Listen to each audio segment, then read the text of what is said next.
right, welcome to Setting Up. Now, we're going to have a lot of fun together in this course, and we're going to start with keeping this kangaroo here in check. All right, he's been hopping around today, and we don't know what he could do next. Now, in this video, what we're talking about is setting a foundation for hitting a great kick serve.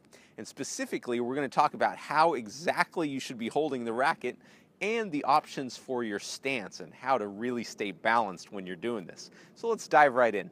Now, the first thing is our stance. Now, there's two basic stances in tennis for the serve. One's dynamic, meaning you're going to be moving your back foot, and one is static, meaning they're going to be stationary.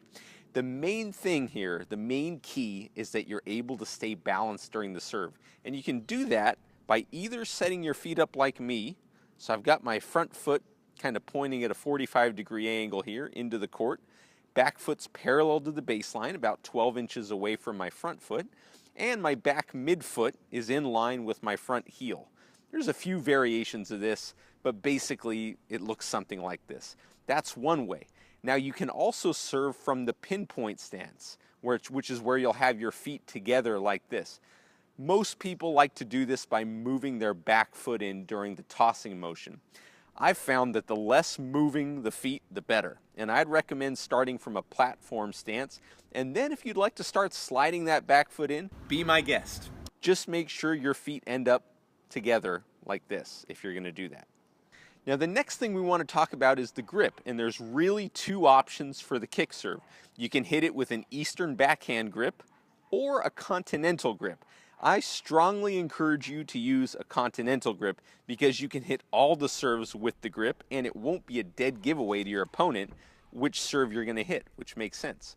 See, I have a friend named Dan who I play with on Sundays. His nickname is Squiggy, but he's got this weird serve that actually spins like a screwball in baseball, and he holds his racket like a Western forehand grip, and he ends up coming around the ball. I'm not even sure how he does it without killing his shoulder, but he comes around it and the ball actually spins the opposite way. And the reason I tell you this is because you can see the serve coming a mile away when he makes that shift. So if you're in a continental grip, you can hit all of your serves from the same grip and you get much better disguise. So take that into account.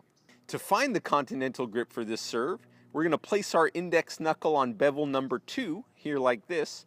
Now notice my knuckles here are at a 45-degree angle along the stick.